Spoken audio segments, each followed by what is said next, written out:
श्रीलंका के बदहाल हालातों के बीच अब वहां उग्र प्रदर्शन होना शुरू हो गए हैं।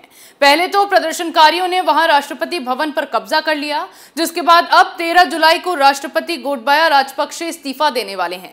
लेकिन इस बीच देश के प्रधानमंत्री रानिल विक्रमसिंघे के इस्तीफे के बाद भी लोगों ने वहां पीएम के घर को आग के हवाले कर दिया। देखिए रिपोर्ट। श्रीलंका में गहराए आर्थिक संकट से अब देश तबाही की तरफ बढ़ रहा है। बढ़ती महंगाई ने न सिर्फ लोगों की कमर तोड़ कर रख दी है, बल्कि सरकार की गलत नीतियों के चलते देश का इतना बुरा हाल हो गया है कि गुस्साए लोगों ने वहां उग्र प्रदर्शन शुरू कर दिया है। पहले तो प्रदर्शनकारियों ने राष्ट्रपति भवन पर कब्जा कर लिया, जिसके बाद भारी भीड़ को अपने घर में घुसता देख देश के राष्ट्रपति गोटबाया राजपक्षे को जान बचाकर वहां से भागना पड़ा और फिर वहां की नए प्रधानमंत्री रानिल विक्रमसिंघे के घर पर भी धावा बोलते हुए प्रदर्शनकारियों ने उसे आग के हवाले कर दिया।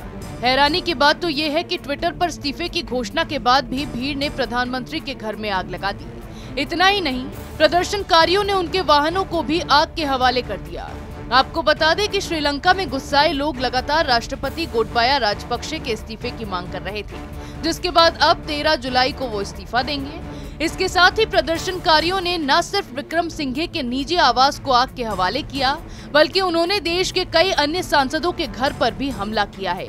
एक सांसद की तो पिटाई का वीडियो भी सामने आया है, जिसमें देखा गया कि घिरे हुए सांसद रजिता को प्रदर्शनकारी पीट रहे हैं और वो बचकर भागने का प्रयास कर रहे हैं। उधर प्रधानमंत्री रानिल विक्रमसिंघे के इस्तीफे के बाद संसद के स्पीकर महिंदा यापा अबेवर्दने ने राष्ट्रपति राजपक्षे के फैसले की घोषणा की।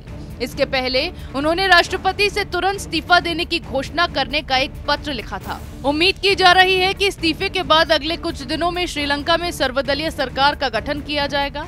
ये सरकार अधिकतम 30 दिनों तक काम करेगी। उसके बाद सरकार के शेष कार्यकाल के लिए सांसदों की ओर से नया राष्ट्रपति चुना जाएगा। कहा यह भी जा रहा है कि राष्ट्रपति राजपक्षे नौसेना के जहाज पर सवार होकर कोलंबो से भाग गए हैं। इसका एक वीडियो भी सामने आया है, जिसमें नौसेना के एक जहाज के पास एक कार आकर रुकती है। उसमें से कुछ सूटकेस निकालकर जहाज पर जल्दबाजी में चढ़ाए जा रहे हैं। दावा किया जा रहा है कि ये सभी राजपक्षे के कर्मचारी हैं।